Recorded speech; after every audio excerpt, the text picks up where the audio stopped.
Aujourd'hui, on est dimanche 28 avril. La dernière vidéo est sortie vendredi, il y a exactement 2 jours. Et a une fin plus que dramatique.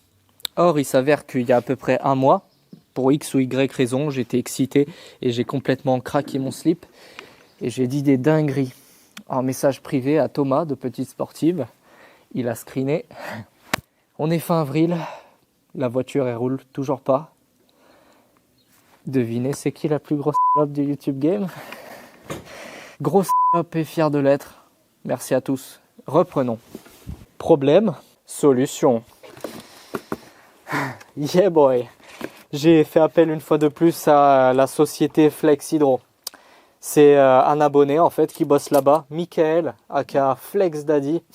C'est le même abonné qui m'a fait toutes mes durites de pression d'huile, de turbo, régulateur et tout ça, avec les longueurs qui vont bien, les raccords qui vont bien, les coudes qui vont bien, bref, de la folie. Et une fois de plus, il m'a sauvé la vie. Il m'a fabriqué des durites de tracteur, là, haute pression, 400 bars, le mec il rigole pas, avec, je sais même pas où il a trouvé ça sur cette planète, des 90 qui s'adaptent sur ma DA, avec un côté en M16 fond 1,5 qui partent sur du GIC 9/16e ou je sais pas quoi, genre du AN8, je sais pas, c'est tout pareil. Donc merci à toi Michael, n'hésitez pas à faire appel à leur société si jamais vous avez des durites ou de l'hydraulique à faire, ou peut-être même de la pneumatique. Et au final, quand on y réfléchit, ce projet, c'est un énorme projet collaboratif.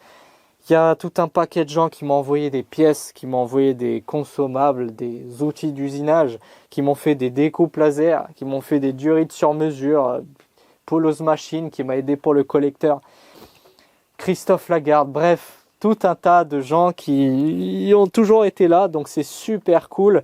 Et au final, mon projet, en fait, je vis en Austracie avec vous et rien n'existerait si vous n'étiez pas là, donc c'est super cool. Va falloir tomber le moteur et puis on va installer ça.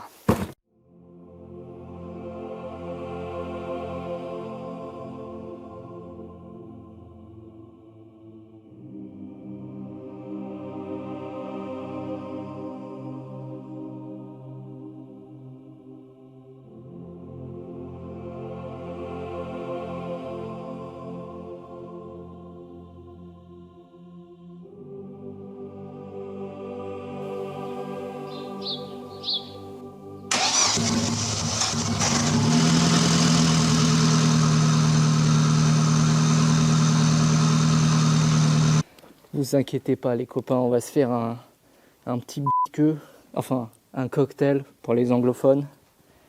Ah putain. Hop là. Oh, ça m'a giclé dans l'œil. Allez, voilà. Là si ça fuit, je me suicide sur Périscope.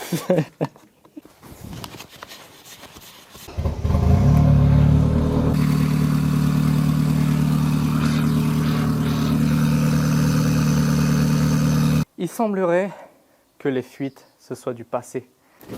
Avant de continuer, comme d'habitude, un grand merci à Autodoc de sponsoriser cette vidéo. J'ai tout un tas de pièces sympathiques, des freins 280 mm pour pouvoir repasser sur des jantes en 15 pouces, un peu plus petites, et monter des trucs de type 205 pour les semi-slick du Mosquito. Du joint d'échappement parce que j'avais des fuites, courroies, accessoires, des injecteurs Bosch officiels pour ma C2. Ici, tu as le petit sticker anti-contrefaçon, donc tu peux le vérifier sur le site officiel.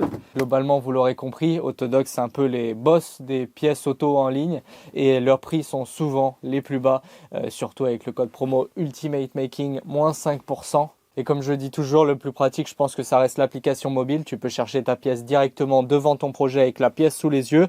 Il te suffit simplement de rentrer ton modèle de véhicule.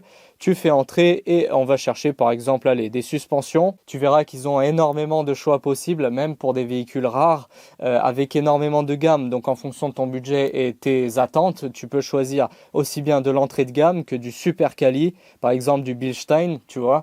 Et ce que je dis toujours, ce que je conseille, c'est prends ta pièce, tu la mesures, tu lis bien la description du produit avant d'acheter. Tu as les dimensions et comme ça, tu peux pas te tromper. Et d'ailleurs, si tu regardes mon commentaire, Merci pour le code promo chez Autodoc. Et ben de rien, le lien est en description. Allez, on passe à la suite. Si vous vous rappelez, dans la dernière vidéo, je vous avais fait part de l'un de mes soucis qui était l'absence d'indication de km/h. Ma jauge principale, là au centre de mon tableau de bord, qui indique les km/h, n'indiquera plus rien, vu que la boîte, c'est plus la même et il n'y a plus de câble qui peut actionner ce truc. Donc, il y a plein de gens qui m'ont suggéré de faire des trucs avec un capteur roule sur la roue. S'il y a bien une chose que je déteste le plus au monde, c'est coder. Et j'ai pas envie de coder. Ce qu'il faut savoir, c'est qu'évidemment, le calculateur, il aura l'information de la vitesse, mais elle sera juste pas affichée sur mon tableau de bord. Tableau de bord mécanique, ça, électronique. Donc, ce qu'il faut faire, c'est trouver une façon de convertir ce signal et le foutre ici. La solution que j'ai choisie en partenariat avec Yaya Cars sur Instagram, je me suis rendu compte que en fait c'est un abonné qui est le final boss du Speeduino en France. C'est genre le mec qui fabrique ses propres calculos plug and play avec gestion lambda intégrée et la totale pour Honda. Donc en fait lui il fabrique des calculateurs sur mesure Honda et que tu branches et que tu roules. T'as absolument rien à faire, donc c'est vraiment cool. Et ce brave petit pimper m'a fabriqué ça. Donc c'est un écran LCD que je vais mettre derrière le tableau de bord là à la place de cette jauge, et à l'arrière tu constateras que c'est pas si simple. Il y a une carte électronique avec un code à part, parce qu'en fait ce qui rend les trucs chiants, c'est que à l'intérieur il y a un Arduino, et l'Arduino c'est vieux, c'est pourri, c'est archaïque, et il n'y a pas de CAN bus. Donc les informations que lui il possède, il veut pas les donner, tu vois. Donc pour les afficher, les extraire, il faut une sorte de parasite qui vient se piquer dessus pour lui sucer sa sève et les afficher sur un écran. Donc si ce prototype fonctionne, c'est absolument cheaté et je veux pas m'emballer, on va le tester ensemble. Mais si ça fonctionne, on va en faire une toute petite édition limitée. C'est genre on va en vendre genre 5 ou 10 exemplaires sur mesure. Et comme ça, ceux qui ont un maxi cum, ils pourront avoir un micro cum check du ghetto pour pas cher, donc c'est méga cool quoi. Pour faire marcher ce petit cum check, il va nous falloir nous piquer sur le pin 14, le pin 15, le ground et le plus 5 volts. C'est important, avec du 12 volts tu le crames. Donc le pin D14 et D15 ici, ils sont là. Donc si on prend la carte retournée, ils sont ici à ce niveau-là.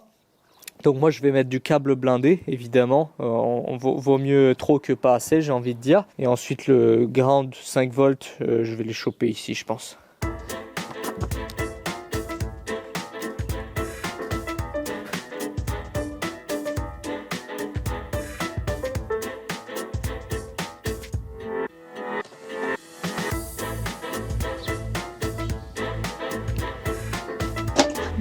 Plutôt facile.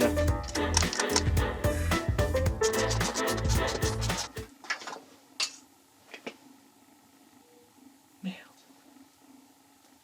Oh, sexy.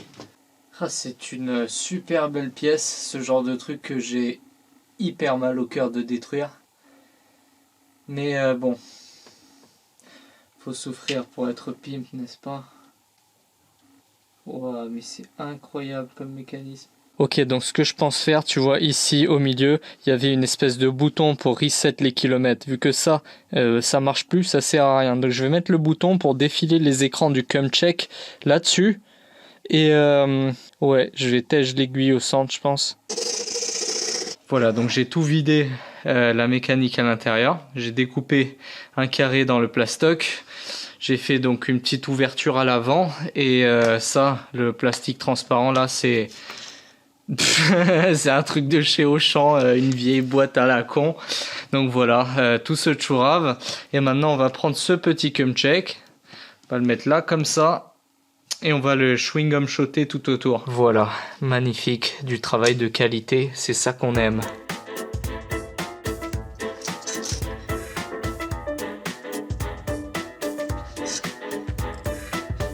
C'est moi qui suis tordu ou je l'ai monté de travers? À l'envers ou c'est moi qui est à l'envers? Voilà, là, regarde, vitesse, km/h, le petit bouton là que j'ai modifié pour changer les menus. Gros, si ça marche, le game il est plié. plié. On enlève l'ancien compteur. Celui-là, je ne l'ai pas touché parce que moi, en général, les pièces qui marchent, je ne les détruis pas. Donc, j'en ai acheté un deuxième de la même voiture pour le modifier. Comme ça, si jamais il y a un souci, j'ai toujours celui originel que je peux utiliser. Donc, lui, je le mets de côté. Non, attends. Avant de brancher celui-là, même si c'est exactement la même voiture, je commence à connaître Ford. Hein. On me l'a fait une fois, 2 fois, mais pas 15. Je suis sûr que c'est pas le même. Je suis sûr que c'est pas la même ref. Déjà, les voyants sont pas tout à fait les mêmes. Je vais regarder le circuit aussi. Ah déjà. Même voiture. Hein. Lui, il a une puce en plus là. Quoi? Allez, c'est bon, tu sais quoi, je vais pas me poser de questions. Je le branche et puis on verra bien. Hein. Ok, je vais mettre le contact. Oh là là là là, quelle insolence. Ok, on va voir la température. Ça c'est le MAP, 100 kPa, l'air, liquide de refroidissement, ouais normal, on se congèle dehors. Je vais mettre un coup de démarreur et on va voir si l'aiguille elle indique quelque chose. Ok.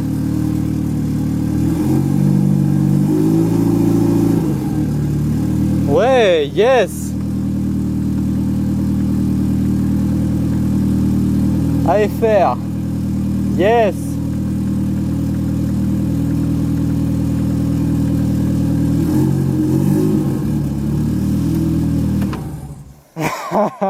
Putain, ça marche.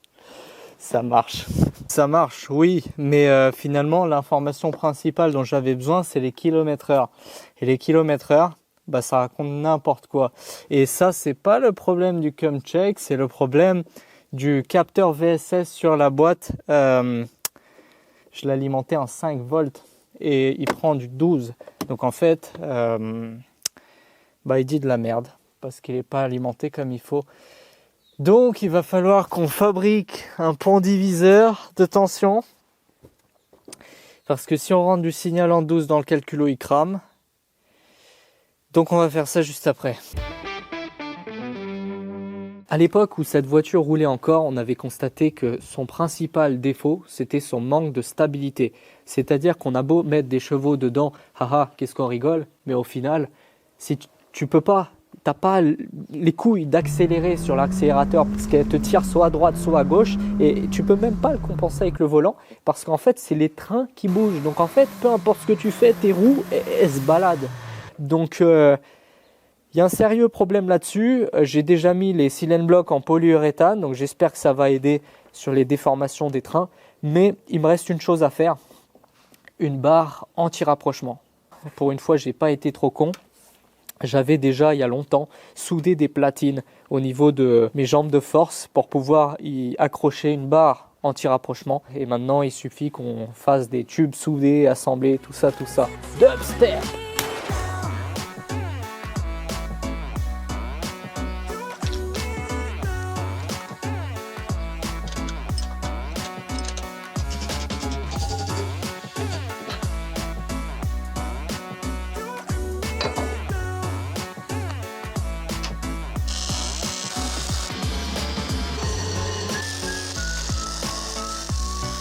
Voilà, n'est-ce pas magnifique? Tout fait maison, ça t'évite de claquer 300 balles. J'ai eu des difficultés à la monter parce que même si j'ai soudé le plus possible en plein, en fait, vu que tu as une grosse longueur, en fait, ça bouge à la soudure, l'acier se déforme. Et du coup, au final, même si tes trous ont été verrouillés en place, une fois que ça a bougé, que ça a gondolé, c'est fini, quoi. Tes trous, ils sont plus alignés. Donc ça a beaucoup énervé, ça aussi. Mais bon, fallait s'y attendre. Donc voilà, les petits renforts, machin sympathique. À la base, je voulais le peindre en rose à paillettes, comme ça, comme le cache d'Istrie, mais j'avais plus de peinture, donc j'ai laissé en blanc. Puis quand j'en trouverai, j'y mettrai. Tant pis, je m'en fous. Je suis pas dans l'esthétique, moi tu me connais, moi je suis dans la mécanique. Maintenant, on passe à la catch-can. Dans un épisode précédent, j'avais teasé un système de catch-can auquel j'avais réfléchi pendant un bout de temps. Donc on va essayer aujourd'hui de faire un système de catch-can 2.0, on va dire. Je sais pas, je garantis pas le fonctionnement de ce que je vais faire, j'en ai aucune idée. On va le faire, on va le tester et on va voir si ça marche, tout simplement pour la science comme d'habitude. Mais avant de nous lancer dans la fabrication, qui va être un petit peu complexe. Je me suis vite rendu compte qu'il fallait qu'on parle des catch-cans. La catch-can, comme beaucoup de choses dans le monde du tuning, c'est un concept qui a été pris aux Américains, qui a été importé comme ça, et puis mal compris, mal interprété, et au final on se retrouve avec plein de gens Takumi filtre KN qui jettent plein d'argent dans des catch-can parce qu'il y a des tonnes de sites de dropshipping, de je sais pas quoi, de catch-can à super cher qui les montent, et au final quand tu leur demandes, la plupart des gens, il ne faut pas faire de généralité, il y en a qui savent pourquoi ils le font, mais la plupart des gens, en fait, ils ne savent même pas pourquoi ils mettent une catch-can, à quoi ça sert, et à part le fait que ça fait racing et ça fait pop and bang sur un parking Leclerc, c'est plus compliqué que ça en fait. Concrètement, dans ton moteur, qu'est-ce qui se passe? On est bien tous d'accord pour dire qu'un moteur, un piston, c'est pas étanche. Il y a des segments et métal contre métal, c'est jamais 100% étanche. Donc, quand ton piston il monte, il compresse, avant et après l'explosion, tu as des pressions qui vont se barrer à côté des segments et qui vont se retrouver dans ton carter. En quoi c'est problématique? En fait, quand ton moteur il tourne, là-dedans, dans ton huile, c'est un sacré milkshake, c'est un putain de gangbang à l'intérieur, et ces vapeurs d'eau, d'éthanol, de je sais pas quoi, de trucs imbrûlés qui vont se mélanger à ton huile, et t'as pas envie d'avoir un mélange un tiers avec de la flotte de l'éthanol et d'huile qui vont aller sur tes paliers, parce que tu vas défoncer ton huile, elle aura perdu ses propriétés lubrifiantes, et c'est comme ça que tu détruis un moteur. Du coup, on est aussi tous d'accord pour dire que en regardant les systèmes d'origine sur les véhicules d'origine qui ont été développés par des milliers et des milliers d'ingénieurs partout sur la planète, il y a très rarement des catch-can. Il y a ce système-là, des systèmes de recirculation. C'est-à-dire qu'en fait, tu suces dans ton admission les vapeurs de merde pour décontaminer ton huile. Et c'est comme ça qu'on fait d'origine en fait. Là, tu as une espèce de séparateur pour que l'huile ne se fasse pas aspirer directement liquide dedans. Donc en fait, voilà, ça sépare un peu, les gaz y traversent, tu as une soupape anti-retour, et quand ton admission, elle est souvent en dépression, à chaque fois que tu lâches un petit peu la pédale, là tu as une dépression, ça aspire toute la merde qu'il y a là, tu nettoies ton huile. Pour vous donner un exemple, pour visualiser, je vous mets une vidéo d'un liquide que tu mets sous vide. Tu vois ce qui se passe, toutes les bulles, tout le gaz, ça dégaze, et c'est ça qu'on veut. Et c'est pour ça que ces systèmes d'origine là, sans catch-can, en fait c'est super bien pensé.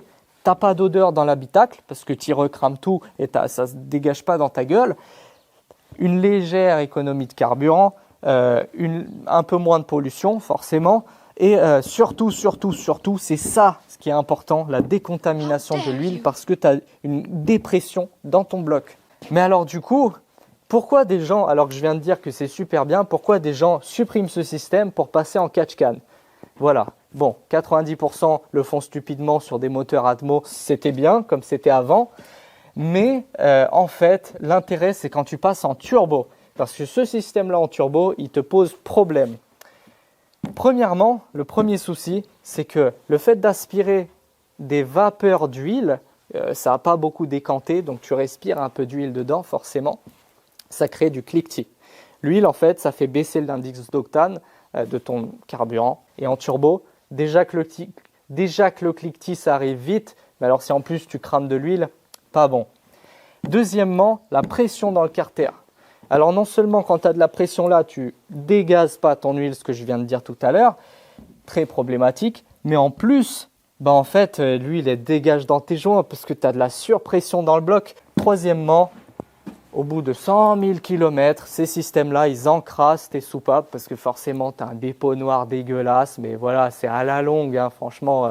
Bilan de ce que je viens de dire, quand tu passes en turbo, tu es obligé de passer par la phase catch-can pour dégager les pressions, les surpressions qu'il y a dans ton bloc. Et donc en fait, là du coup, tu auras l'embarras du choix, hein, parce que le business des catch-can, il pullule. Tu as toutes sortes de catch-can, du pas cher au cher, et la plupart en fait c'est du dropshipping de chez Alibaba, hein. C'est des trucs que tu payes 100 balles, que tu trouves à 13 € sur Ali. Mais bon, la plupart des gens, ils installent les catch-can comme ça. C'est-à-dire que sur les catch-can, tu as deux ports, tu mets un port, tu le relis au bas du moteur, un port tu le relis en haut du moteur avec un petit filtre tout mignon qui va dégager dans l'atmosphère. Non, tu vois pas de problème avec ce montage? Bah c'est normal, parce qu'en même temps, c'est pas expliqué sur les notices. Si tu fais ça, toute ta merde qui va venir là, elle va couler dans ton bac et après 2 tirs, tu auras rempli ta catch-can. Mais on a de la chance parce que c'est assez facile de corriger le tir. Et pour ça, j'en ai parlé avec Mario il y a assez longtemps. Et ce que Mario préconise pour pas se faire chier et avoir un truc qui fonctionne, c'est en gros... si tu fais ça comme ça, lui, Mario, il a dit ça, avec un tuyau de retour en bas du carter. Comme ça, tu as ton truc qui dégaze et ton huile il retombe dans le carter. Sauf que ça marche.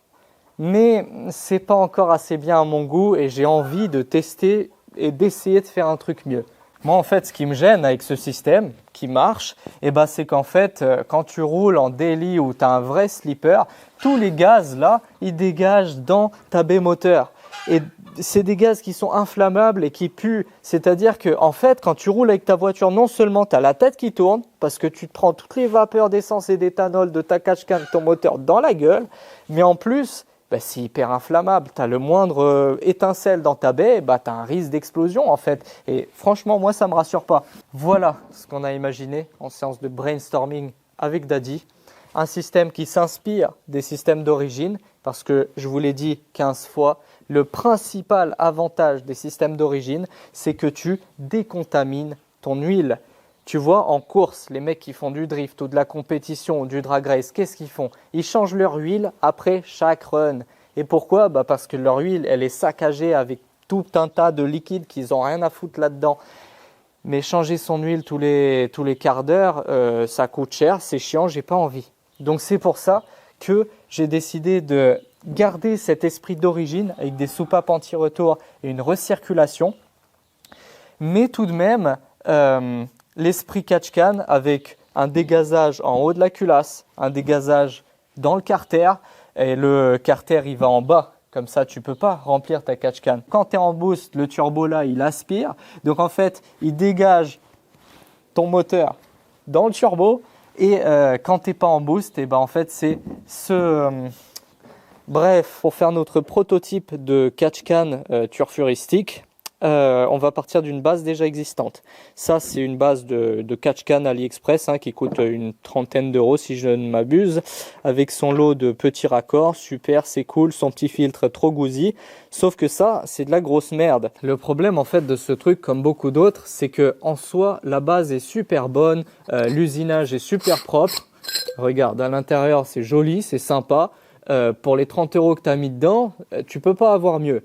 Mais le problème, c'est que c'est un produit qui a été copié de je ne sais d'où sans être compris. Donc en fait, vu qu'ils n'ont pas compris le principe de base d'une catch-can, ils ont fait un truc qui ne marchera pas.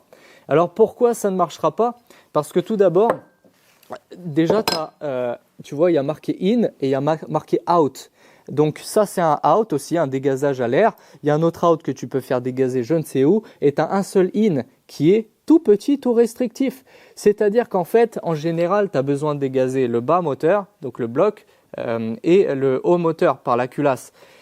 Bon, je suis d'accord, tu peux, en rajoutant des gros ports bien mastac sur ta culasse, ça peut suffire. Tu peux seulement dégazer par le haut, tu as moins de chances de dégueuler de l'huile. C'est tout à fait faisable. Mais bon, moi, j'aimerais avoir une entrée en bas et une entrée en haut. Premier problème. Deuxième problème, regarde-moi ça.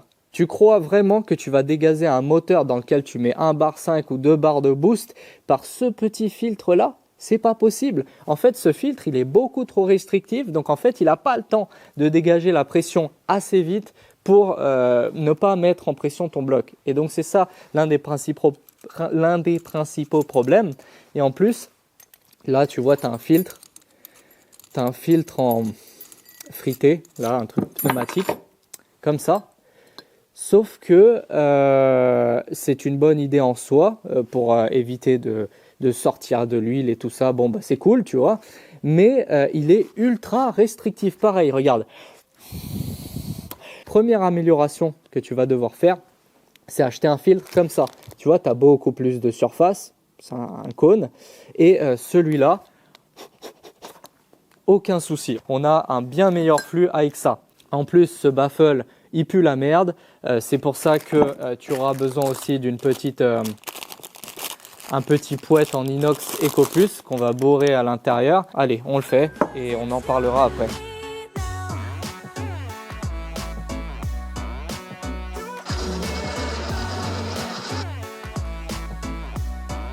Pour le dégazage en sortie du haut, il y a un filetage bizarre. Et il s'avère que Jésus a parlé, c'est le même filetage bizarre que mes raccords de direction assistée de merde. Tu vois, ça se visse parfaitement dessus. Je vais souder comme ça, et puis ça va me faire mon port de dégazage par le haut. Il faut juste que je dilate ici et que j'enlève en fait ce tuyau.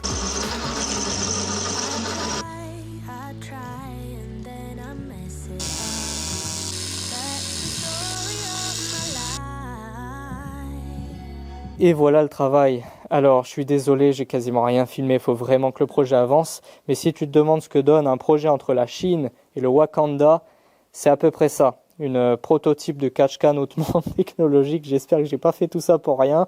J'espère que ça a marché.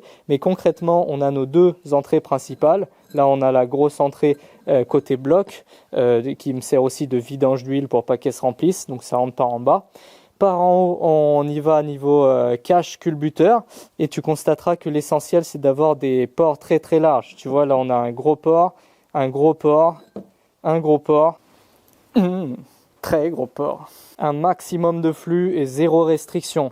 Tu vois, toutes mes entrées, elles arrivent ici en bas, au niveau du bas, comme ça elles ne peuvent pas éclabousser grâce au bouclier que j'ai fait descendre plus bas et le petit pouette EcoPlus, c'est du vibranium, hein, t'inquiète pas. Ici le petit filtre que j'ai changé, mon coude soudé sur mon truc de DA pour faire la sortie niveau turbo. Donc si tu as bien compris le turbo, quand il spoule, il compresse d'un côté, mais il aspire dans le filtre à air. Et ça va aller dans le filtre à air en fait. Donc ça va dégazer tout mon bordel quand on sera en boost. Et quand on sera en déboost, donc c'est-à-dire 90% du temps quand tu cruises, et là il y aura une soupape anti-retour comme ça, qui va aller dans le collecteur d'admission.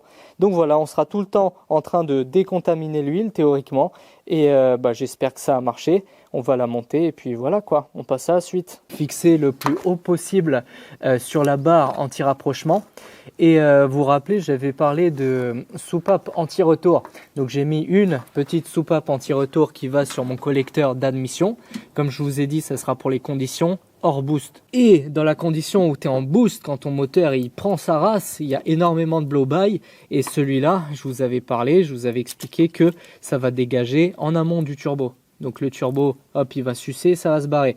Et ici, je dois mettre une vanne anti-retour, mais cette fois gros débit. Les trucs normaux comme ça, ils sont ultra restrictifs. Le trou, il est tout petit. Et même quand tu prends des gros, en espérant que ce soit des gros débits, putain l'arnaque, regarde ça.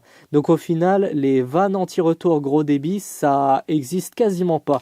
Les seuls qui existent que j'ai trouvé sur cette planète, c'est des Mishimoto. Je vous mets une photo avec le prix juste ici. Avec les droits de douane et les droits de TVA mes couilles, t'en as pour genre 130 €. Ça vient des US.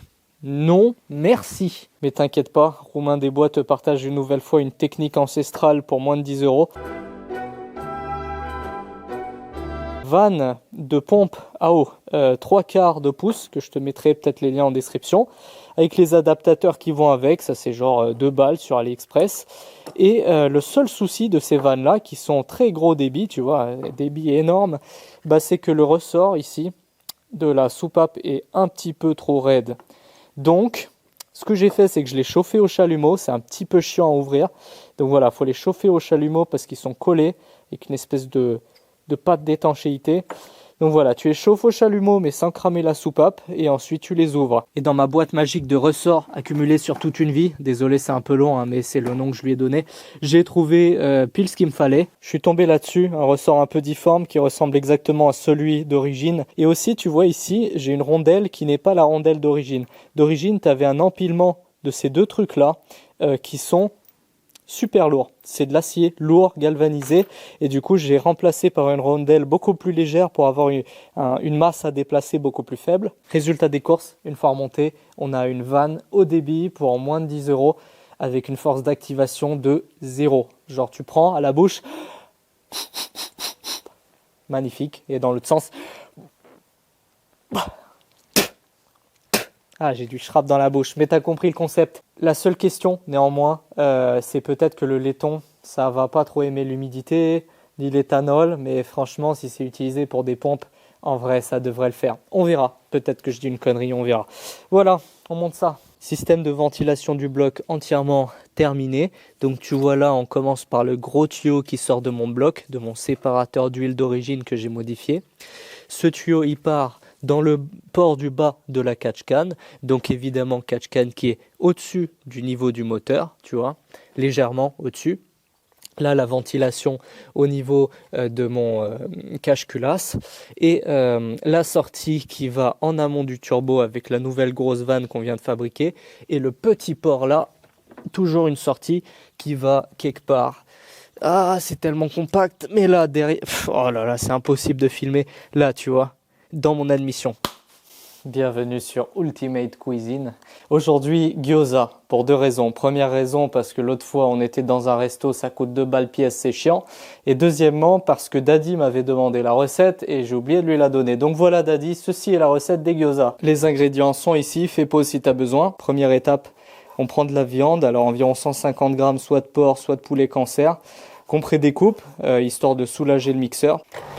Un petit coup de mixeur, environ 100 grammes de poireaux massacrés sauvagement. Vraiment, il faut que ce soit hyper fin parce que ça va être mélangé au poulet. Tu fais pareil avec un petit bout de chou qui est en train de périmer depuis 3 mois dans ton frigo. T'en fais de la poudre, tu mets tout ensemble. Une cuillère à café de gingembre râpé, environ 2 gousses d'ail râpées. Pour le tartinage, on commence par 4 cuillères à soupe de sauce soja, 4 cuillères à soupe de cheat code, huile de sésame, 2 cuillères à soupe de saké.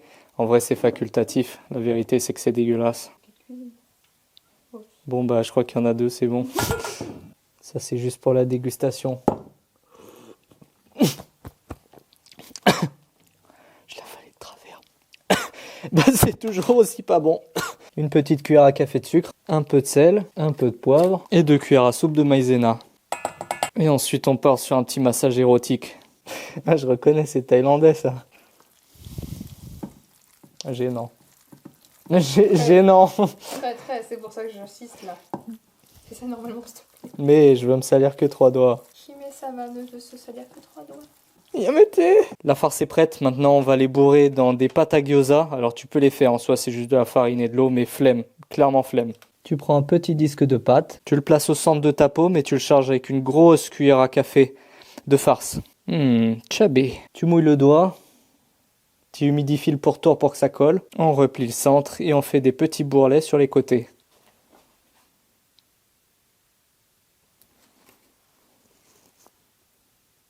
Waouh! Et là, tu comprends pourquoi c'est vendu aussi cher. Et t'écrases bien les bords pour pas qu'ils éclatent à la cuisson. 1 heure plus tard, ça donne ça, mais va pas croire que c'est fini. Maintenant, il y a la cuisson. Une poêle assez chaude, tu mets un peu d'huile de tournesol. Tu déposes tes petits chubby dans l'huile et tu leur fais dorer le cul. Dès qu'ils ont le fiac bien doré, tu rajoutes de l'eau. À peu près comme ça. Et tu couvres. Eh bien, bon appétit, gozaimasu, hein. Qualité restaurant.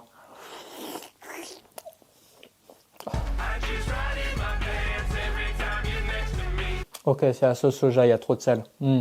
C'est pour ça. Parfait. Sur ce, j'ai d'autres trucs à foutre.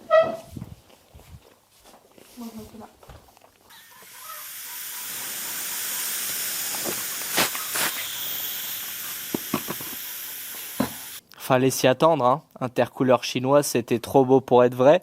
Mais alors, soit tous les intercouleurs, les corps comme ça, ils fuient. Ce qui est possible, vu que ça sort probablement de la même usine. Soit je suis qu'un gros connard. Et ouais, c'était trop beau pour être vrai.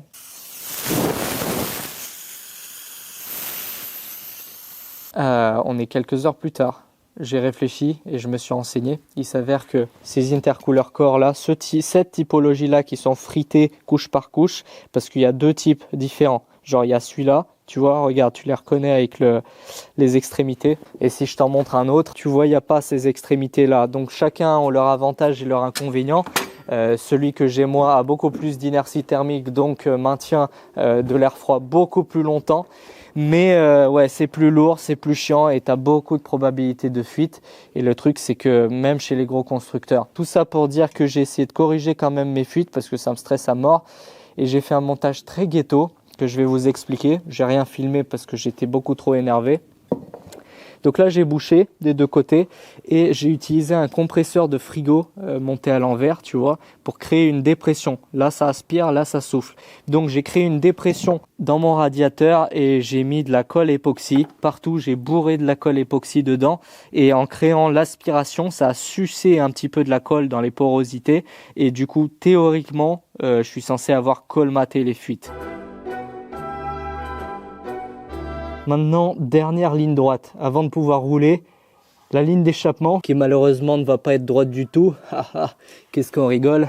Va falloir rejoindre ça comme ça, coude, partir comme ça, sans taper ici, sans réchauffer l'huile, parce qu'en fait, va falloir descendre pour remonter, ça va être très chiant. Et de l'inox tombé du camion, j'en ai plein, mais malheureusement, j'ai tout sauf du 64 mm. Heureusement, le rat est prévoyant et le rat chorave en amont. Donc ça, je l'ai chouravé dans la poubelle de chez MBF Fabrication. Le raton ne part jamais les mains vides. Tu me donnes? Ouais. Oh putain, c'est beau. Vas-y, il y a un petit silencieux là, ça pourra toujours servir. Oh ouais, ça coupe. Ça vient d'où ça?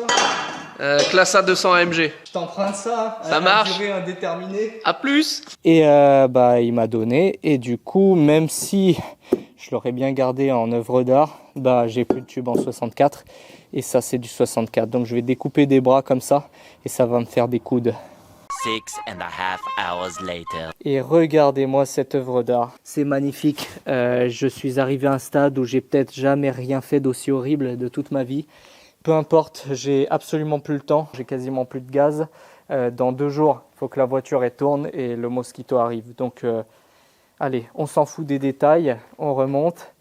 Tout. Tu vois là sur la ligne d'échappement, j'ai des crochets, mais j'ai pas de silane block. Ça coûte cher, c'est chiant. Du coup, astuce de gros rat, tu prends 1 ou 2 tranches de silicone, tu les empiles l'une dans l'autre et voilà.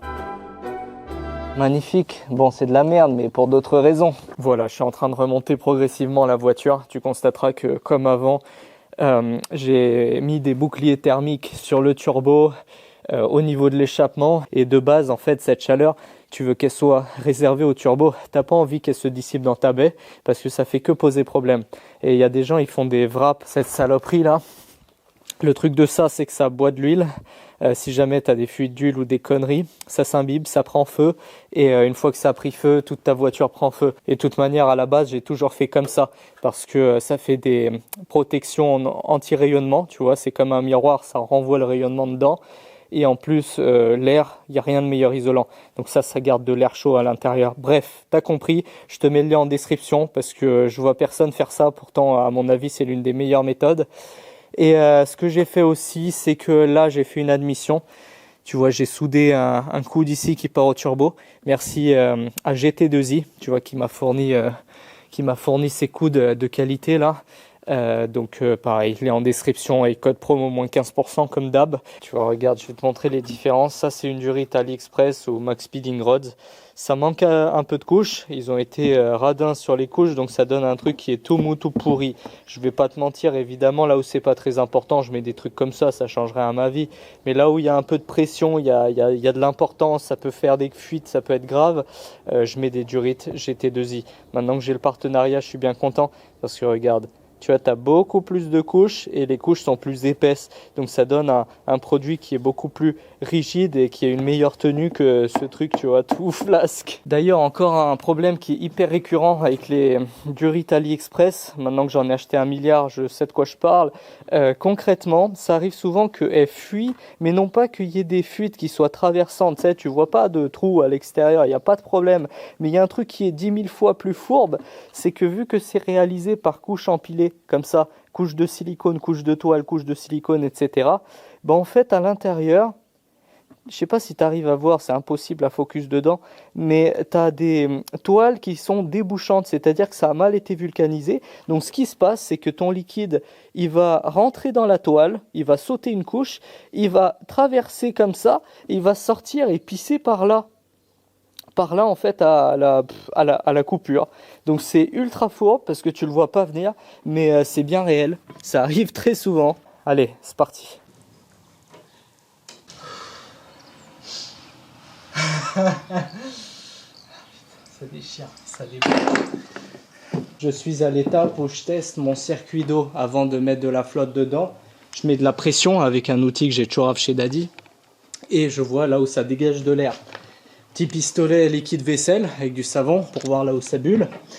Et avec la chance que j'ai, et ben ma fuite, elle est derrière le turbo, en fait, dans le circuit d'eau du turbo, mais genre derrière le turbo. C'est-à-dire que pour corriger cette fuite, il faut que je tombe l'avant. One eternity later. Bon, verdict, ce putain de banjo, normal qu'il fuyait. Au lieu de s'asseoir sur l'anneau, il s'asseyait ici. Il a écrasé là, tu vois, ça a fait un poc et il s'est monté de travers. Parce qu'en fait, il doit chevaucher cette vis là, cette tête de vis auquel j'ai défoncé la gueule du coup. Là, tu vas me dire pourquoi tu te fais chier, t'aurais pu le mettre juste ici. Bah, en fait non, parce que je vous ai expliqué l'autre fois, il faut remplir par le bas pour vider par le haut de l'autre côté pour dégager l'air.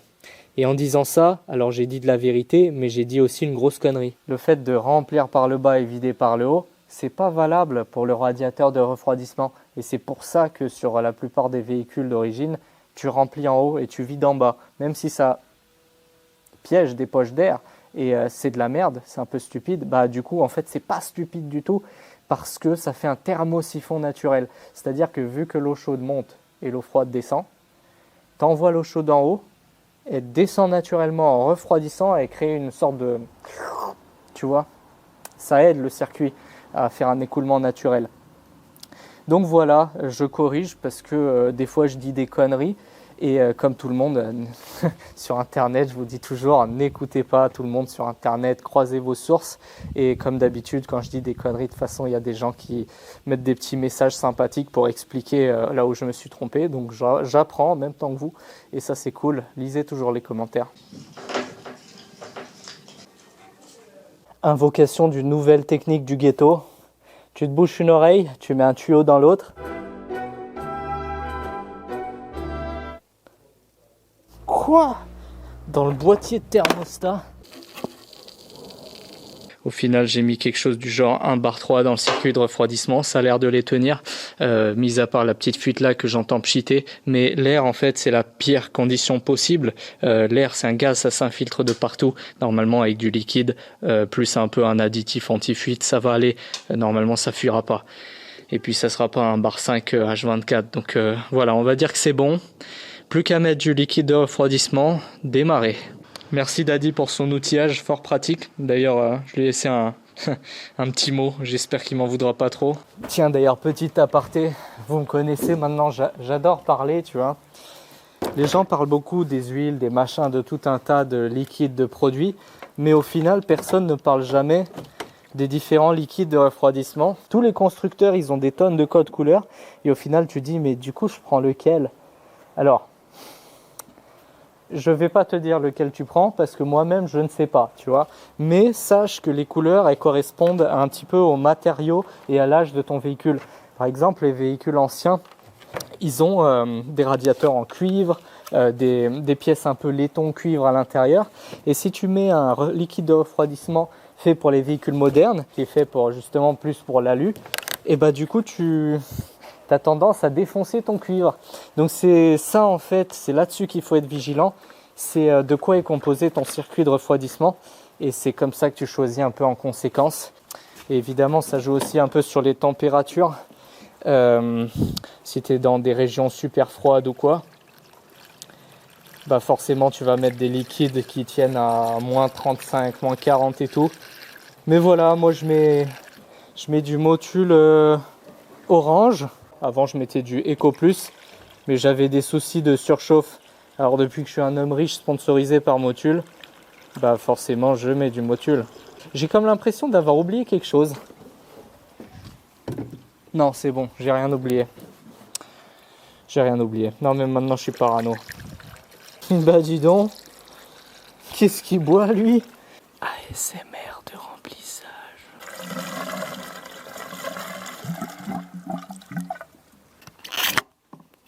Vous me dégoûtez, vous êtes vraiment des fétichistes. La batterie est mise. J'ai le sentiment permanent d'avoir oublié quelque chose et j'ai le stress du mosquito qui arrive bientôt. Et du coup là c'est vraiment, faut pas que je rate, faut pas que je fasse une connerie. Serait-ce la première fois de ma vie que j'oublie rien.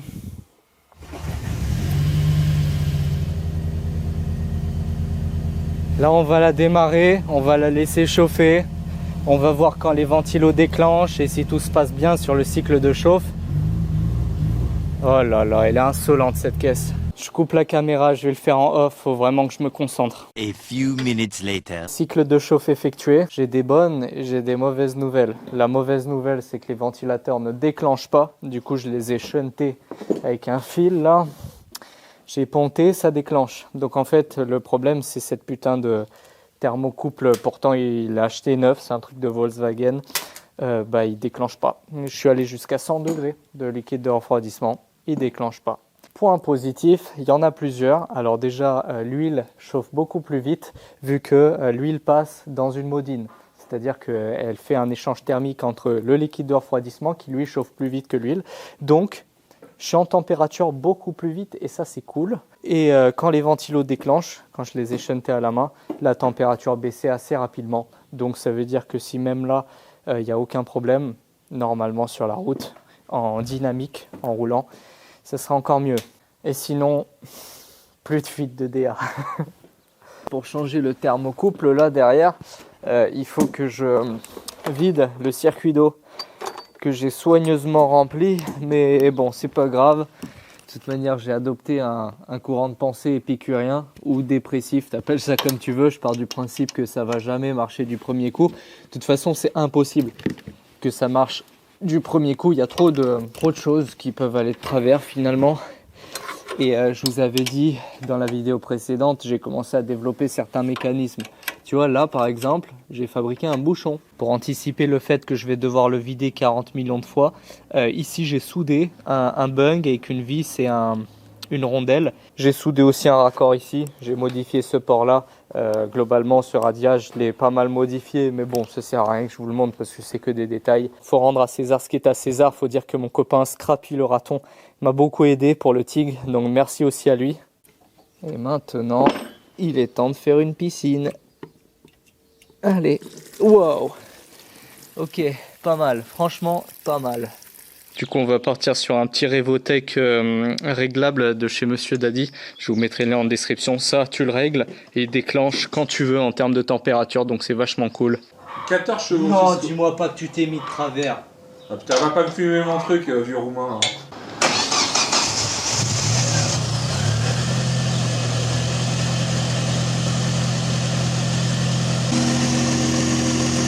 C'est bien, hein.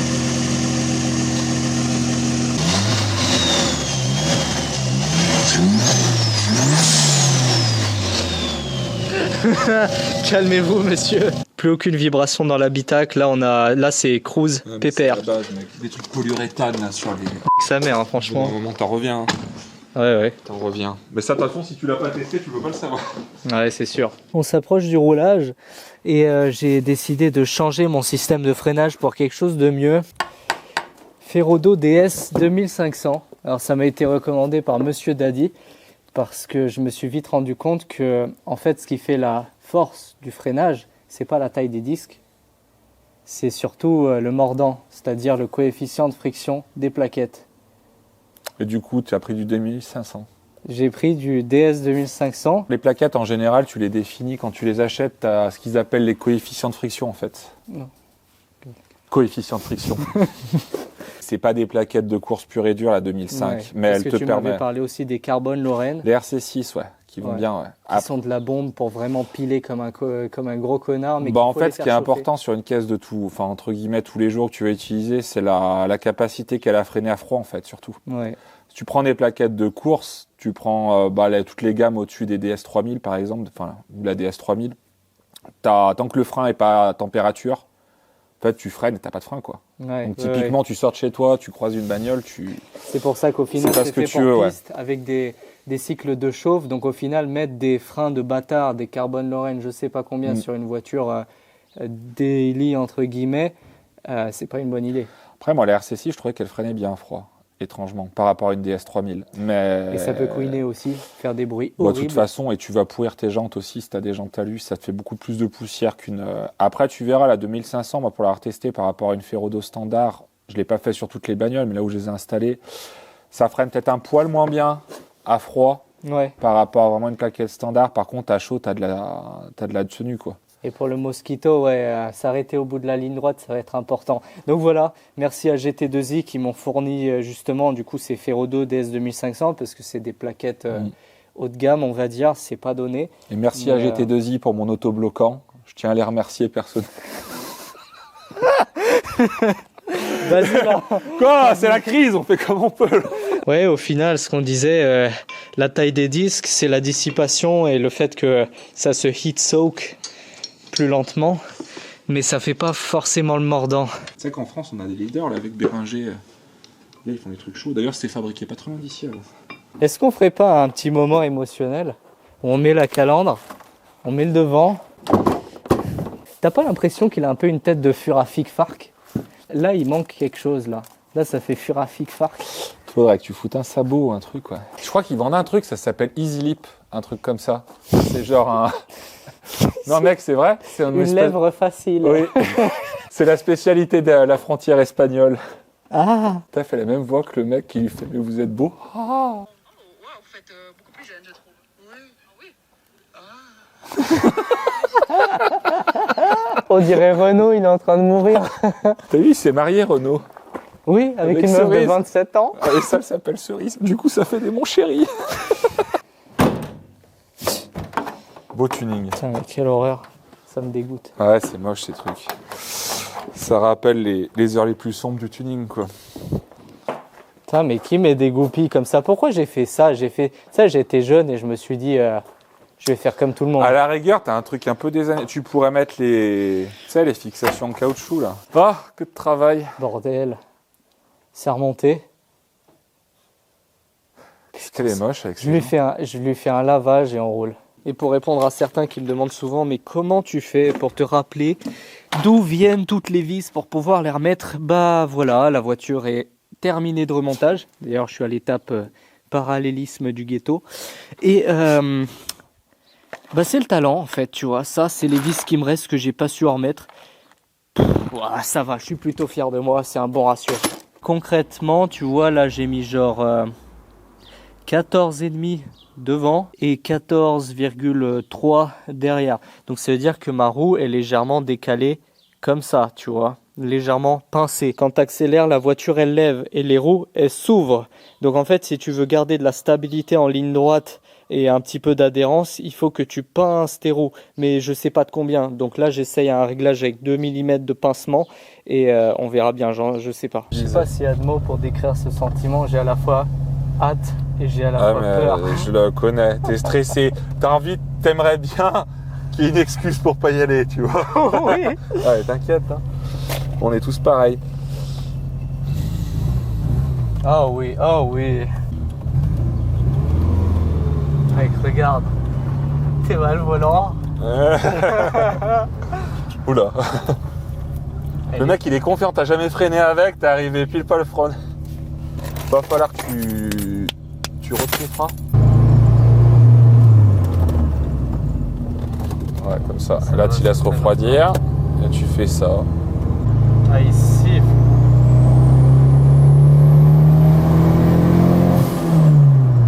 Dis-moi pas qu'il charge tard comme ça. Après t'as rien réglé avec tes duty de wastegate, t'en sais rien ce que t'avais foutu sur la dernière. Vas-y freine. Ouais, c'est bien. Non, il peut pas rentrer. Hein. C'est bon, ouais, tire presque droit. Bon, après t'as pas. Vas-y, pile. Ouais, c'est bien. Laisse-y refroidir. Là, qu'on soit bien d'accord, c'est une route à cette heure-là, il n'y a jamais personne. Genre là, quand on fait les essais, il faut préciser, maintenant on ne sait jamais avec YouTube, mais voilà, c'est pas une route passante et c'est une route... Non, bah c'est l'avantage des crèches, quoi. En général, il n'y a pas trop de passages à ces heures-là. J'essaie d'avoir un moment sérieux là, c'est pas une blague, tu vois, on fait des tests, la route elle est genre, il n'y a personne. Il n'y a personne, c'est la campagne. Oh mec, la DA, regarde-moi ça. Tu veux pas la laver? Si, mais je reviens. Oh putain, mais gros, je tourne à un bras. Vas-y, j'accélère.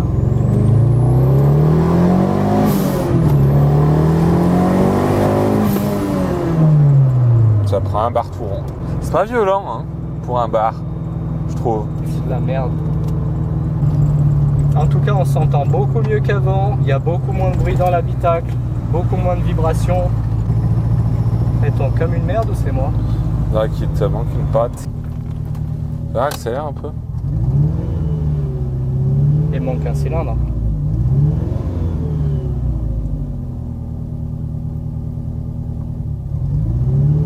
Ta. Ah, c'est pas violent ton truc. Vas-y, va, monte un peu plus.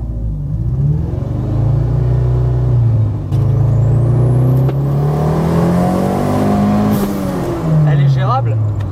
Mec, elle est gérable. C'est encore un peu pauvre en haut, hein. Ça part. Quoi? Non, mais c'était en bas quand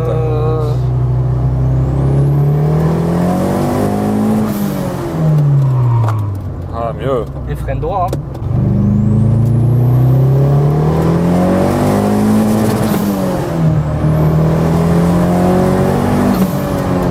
Par contre, je trouve qu'elle se charge tard.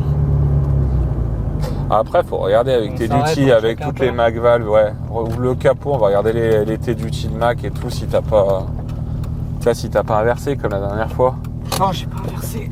Écoute mec, la catch-can elle a l'air de fonctionner, on n'a pas noyé le turbo. Parce que tu sais, il aurait pu boire tout l'huile du moteur et se noyer direct.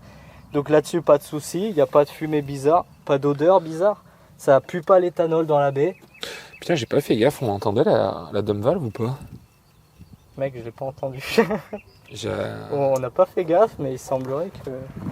Pas de surchauffe? Non, putain, nickel. Bon, après, on n'a pas beaucoup roulé. 95 degrés d'huile, ouais. Nickel. T'as de la chance. Aïe. Ouais, un souci. Ça tourne comme de la merde. Ça tourne pas bien. Ok, on est repassé au QG du pimpage. Et en fait, la bobine, elle était débranchée. Donc en fait, on tournait sans le cylindre 1. Des fois, il revenait avec le truc. Je te disais, c'est chelou. Ouais, c'est chelou. La prise, je l'ai pété. Donc en fait, elle tient pas bien. C'est mal la vitre électrique. Un petit problème érectile, cette. Je vais la coller au pistolet. Mettre du Viagra. Je vais la coller au pistolet à colle. Je la tiendrai jamais.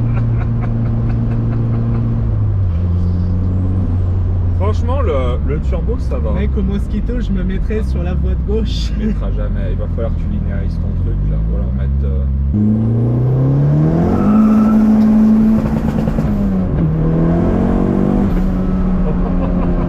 Tu vois, elle se tient. Ça va. En fait, si tu arrives à la. Ça te le fera au Mosquito. Si tu arrives à enchaîner. Dès que ça part, c'est fini. Mais si tu arrives à la tenir au bout de tu arrives à la. T'as vu? Si tu arrives à lisser ton pic de coupe c'est là. Ça.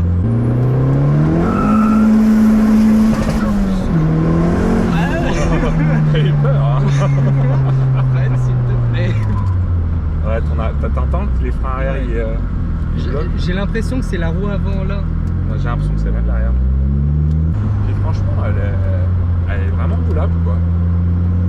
Finalement, c'est ça que j'aime faire. C'est un peu des resto-modes. C'est une caisse qui est super agréable, pas juste vider, sauter, faire un truc tout De toute façon, vide c'est avec plus des compliqué. bruits. Foutre un gros bloc dans une bagnole, en soi, il n'y a rien de compliqué. Par contre, te démerder pour que t'aies pas la vibration, le machin, que ça freine et que ça fasse pas de bruit, ça c'est chaud. Au final, c'est un peu vers ça que je veux orienter ma chaîne. Faire des slippers, mais resto-mode. Genre, faut que la caisse, elle ait embrayage move, que tu prends ta femme, tu la mets dedans, je veux qu'elle prenne du plaisir à conduire ta voiture. Tu vois ce que je veux dire ou pas? Bon, voilà. Mais je pense que c'est la base. Et tu verras que c'est le plus compliqué à faire, comme je te l'ai dit. Pour te donner une idée, elle est plus agréable à rouler que ma caisse. Et de loin. Après, c'est une Mini, encore plus vieille. Ouais, mais bon, tu vois. Ton embrayage est super dur. Mec, maintenant que la caisse elle marche, qu'on a nos 4 cylindres et que tout se passe bien, Ouais. mate ça. J'ai acheté une. Je veux acheter une bêche à 10 € sur le Bon Coin. Viens, on y va. Pourquoi tu veux acheter une bêche? Écoute, on va chercher cette putain de bêche. Allez, viens. On y va. Et ben, tu vois, conclusion de la vidéo. Très belle bêche. Magnifique. Tu vois, je préfère largement acheter un outil ancien comme ça, totalement incassable, plutôt qu'un truc de merde de citadin de chez Botanique, là. Je mélange tout, là, non?